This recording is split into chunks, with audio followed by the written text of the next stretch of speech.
लेकिन बुला करके जबरन इनको और मौत के घाट उतारा गया है। जी तरीके से बिल पास कराने के लिए उन पे दबाव बनाया बनाया गया है, तभी तो उसका पेमेंट नहीं हो रहा था। नमस्कार, कुशीनगर जिले के बिशनपुरा थाना क्षेत्र के गौरी श्री राम ग्राम सभा में इस समय मौजूद है और मौजूद है उस परिवार में जहां के जो है एक सफाई कर्मी का मृत्यु हो गया। आखिर मृत्यु होने का कारण क्या है, इसमें जो है तमाम तरीके का जो है आजकल वीडियो वायरल हो रहे हैं, उसमें जो है तमाम चर्चाएं चल रही हैं, तरह तरह के भी चर्चाएं गाँव में फैली हुई है। इसके बारे में जानने के लिए जो है आज जो है विजय गौतम के घर पे मौजूद हैं कि आखिर जो है उनकी मृत्यु कैसे हो गई, ये जानने के लिए आइए परिवार वालों से जानते हैं कि आखिर जो उनकी मृत्यु। क्या नाम हुआ आपका?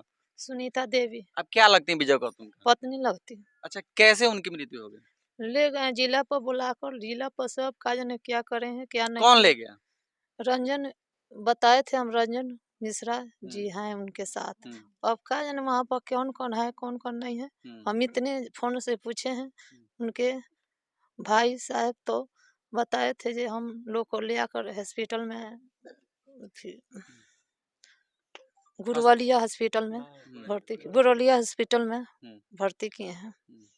उसके बाद कह रहे हैं जो ठीक है, ले आ रहे हैं घर पर से आकर छोड़कर रोड पर भागे, बहुत तेज गाड़ी चलाकर आए थे, एकदम देह पाल्ला ठार हो गया ले जाते में रास्ता में। अच्छा, घर पे आए थे तो उस समय जीवित थे? रसगुल्ला खिलाए हैं, अब का जाना किस तरह वहाँ पर करे हैं किस। अच्छा, रसगुल्ला खिलाए थे लोग? हाँ, पानी पियाए हैं। उसके बाद से घर पे आए तो उनकी मृत्यु कै बजे मृत्यु हुई थी? 12 बजे रात में। 16 तारीख को। 16 तारीख को जो है रात में उनकी मृत्यु हो गई। किस कारण से हुई ये तो अभी खुलासा नहीं हो पाया है और उस पे जो है जांच का विषय है, जांच का आदेश भी हो गया है और जांच इस पे चल रहा है। अक्सर आदमी जो है बराबरों से अपनी कष्ट को, पीड़ा को जो है शेयर जरूर करता है, तो आइए इनसे भी बात कर लेते हैं। क्या नाम हुआ आपका? जी, किशोर गौतम मेरा नाम है। क्या बात हुआ था? सर हम भी सफाई कर्मचारी हैं, जिले में कार्यकारी अध्यक्ष हैं। गौतम जी का क्या लगते हैं? जी, उनके हम चचेरा भाई हैं, बड़े भाई हैं उनसे।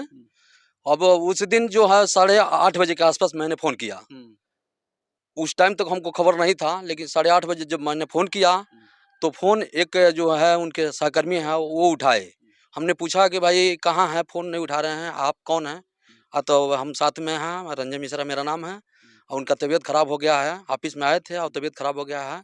बीच में ट्रीटमेंट वगैरह करवाए हैं गुलेरिया में ला करके, और ला करके वहाँ उसके बाद से किसी वहाँ के प्रधान के गाड़ी, 4 व्हीलर गाड़ी से लेकर के आए दुधही, और दुधही से यहाँ घर भिजवा दिए।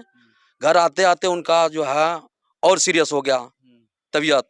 उसके बाद हमने उनको बैठाया, अपने बाइक पे ले गए और रास्ते से लेकर के हम पटौना निकले। पटौना से कस्या की तरफ जा रहे थे, लेकर गोरखपुर हार्ट कार्डियोलॉजी में, तब तक रास्ते में उनकी देहांत हो गई। अच्छा, इसमें जो है जो प्रधान है उन पे जो है प्रताड़ना का आरोप लग रहा है, इसमें क्या सच्चाई है? सर सच्चाई यही है कि जो है एक ब्लॉक में कर रहे थे, ब्लॉक में इनको भाई नामित तो नहीं है, लेकिन उनको अपने काम के लिए ब्लॉक के अधिकारीगण जो है रखे हुए थे। एक कंप्यूटर की जानकारी थी इनकी, तो उसी में ये काम करते थे। ब्लॉक के जो वर्तमान प्रधान जी हैं सिरटिया करण पट्टी वाले, कई बार हमारे दरवाजे पे भी आए हैं, हम लोग भी देखे हैं उनको। लेकिन बाद में जो है अपने काम को लेकर के इन पे बार बार दबाव बनाया जा रहा था, पेमेंट के लेकर के। SLW का मामला था, ये जो है नहीं कर रहे थे, तो इसी मामले को लेकर के जो बार बार वहाँ जो ऑफिस में शिकायत की जा रही थी, जिसके उपलब्ध में बुलाया गया था वहाँ और डांटा गया। और जब डांटा गया तो भाई इनके हार्ट पे दिक्कत आई और जिसके कारण इनकी जो है मृत्यु हुई है। अच्छा, इसमें क्या कारण है कि एक सफाई कर्मी को कंप्यूटर पे बैठा दिया जाता है, कंप्यूटर का काम करने के लिए, कंप्यूटर वर्क करने के लिए, अलग अलग फाइलों की विषय देखने के लिए कि कहाँ क्या काम हो रहा है उसका अपडेट देने के लिए, तो इसमें क्या कारण है? आखिर मुख्य क्या कारण है? क्या आप कंप्यूटर ऑपरेटर वहाँ मौजूद नहीं है जो कि सफाई कर्मी को कंप्यूटर ऑपरेटर के तौर पर रख लिया? फिलहाल के लिए वहाँ कंप्यूटर ऑपरेटर नहीं है और इनको जानकारी थी, इसीलिए इनको रखा गया था। ये विगत 10 वर्षों से वहाँ ऑफिस में रह करके और ब्लॉक का कार्य संभालते थे। 10 वर्षों से? 10 वर्षों से, पिछले 10 वर्षों से कार्य को संभाल रहे थे। जो 10 वर्षों से कंप्यूटराइज काम कर रहा है उसको तो कंप्यूटराइज काम का नॉलेज है और उसको जो है उस चीज का नौकरी मिलना चाहिए जिसपे वो कार्यरत है, तो फिर ये सफाई कर्मी का नौकरी लेकर के और फिर उनसे कंप्यूटर का काम क्यों कराया जाता था? सफाई कर्मी पे ही नियुक्त थे, तो इनको जानकारी था, तो सफाई कर्मी का कार्य न करा करके इस काम को लिया जा रहा था।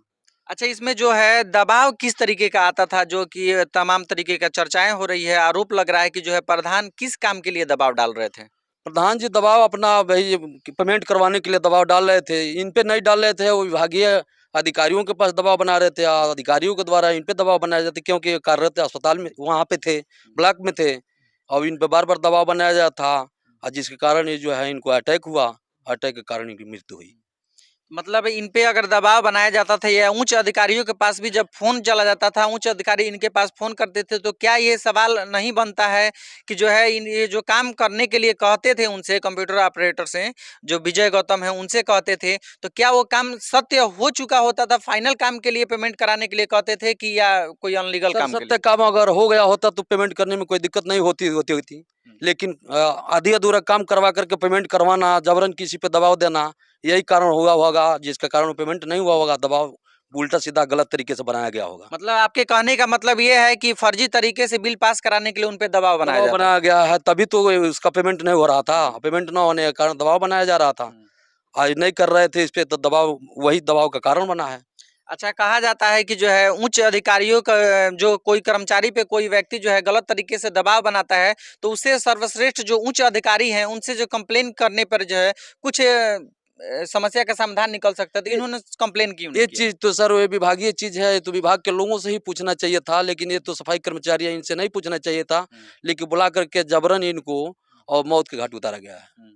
ये तो ये जो चीज हम लोगों से पूछी जा रही है, चाहे उनसे पूछी जा रही थी, ये तो जो ऑथराइज है उनसे ही पूछना चाहिए था। अच्छा, मौके पर जब आप लोग धरना प्रदर्शन कर रहे थे तो उस समय एसडीएम साहब आए थे, उन्होंने क्या कहा? मौके पर जहाँ धरना प्रदर्शन हुआ था, एसडीएम साहब आए, तो उसके बाद से जो कार्रवाई हुई उन पे, प्रधान जी पे, भाई कई बार यहाँ पे आए थे अपने अपने काम को लेकर के, वो कह रहे हैं कि हम विगत 4 साल से उनका तबीयत खराब है। प्रधान जी तो कह रहे हैं कि 4 साल तो जानते ही नहीं हैं, तो कैसे जानते हैं कि 4 साल से उनका तबीयत खराब है सर? हम अच्छा, इसी के बारे में जानना जिस चाहेंगे। प्रधान पे अभी आरोप लग रहा है, सारे परिवार वाले लगा रहे हैं, बहुत सारे लोग लगा रहे हैं, बहुत सारी चर्चाएं भी उनके खिलाफ चल रही हैं, लेकिन जो है वो तो उनका एक छोटा सा वीडियो वायरल हो रहा है जिसमें वो कह रहे हैं कि हम तो विजय गौतम को जानते ही नहीं। इसमें क्या सच्चाई जब है? नहीं जानते हैं तो कैसे जानते हैं कि वो 4 साल से उनकी तबीयत खराब चल रही है? इसके पीछे भी तो कुछ राज है कि भाई जो सच्चाई हो उसकी निष्पक्ष जांच हो। हम लोग पूरे परिवार की तरफ से मांग करते हैं कि निष्पक्ष जांच हो और जो दोषी हो उस पर कार्रवाई हो। देखिए जो है इसमें जो है जांच का विषय है और जांच जो है चल रहा है। एसडीएम महोदय जो है यहाँ पे आए थे, धरना प्रदर्शन जब चल रहा था तो उस समय उन्होंने जांच का आदेश किया, लेकिन जो है अभी उनकी गिरफ्तारी हुई है कि नहीं हुई? गिरफ्तारी नहीं हुई है, जबकि इसमें साफ कायम है कि ऐसी एक्ट लग जाए तो उसकी 24 घंटे के अंदर जो है 48 घंटे के अंदर गिरफ्तारी होनी चाहिए। किसी प्रकार की कोई गिरफ्तारी भी नहीं हुई है और किसी तरह की कोई कार्रवाई भी नहीं हुई है। अच्छा, आप क्या कहना चाहेंगे उच्च अधिकारियों से, एसडीएम महोदय से या मुख्यमंत्री जी से? हम यही रिक्वेस्ट करना चाहेंगे कि सबसे पहले जो है निष्पक्ष जांच करवाई जाए और गिरफ्तारी तो पहले हो, गिरफ्तारी करके जांच करवाई जाए और जो दोषी हो उसके खिलाफ कार्रवाई की जाए। यही वो जो है परिवार है रो बिलख रहा है और जो है न्याय की बार बार जो है गुहार लगा रहा है। यही जो है उनकी विजय गौतम की धर्म पत्नी है जो बार बार रो बिलख के यही कह रही हैं कि जो है हमारे पति को जिसने मारा है उसके खिलाफ उचित कार्रवाई हो और हमें जो है न्याय दिलाया जाए। तो एसडीएम महोदय और उच्च अधिकारियों से ये विनती है कि ये जांच का विषय जांच करके उचित कार्रवाई करने की कृपा करें। देखते रहिए गरीब की ताकत। मैं हूँ आपका दोस्त राकेश कुशवाहा। जय हिंद।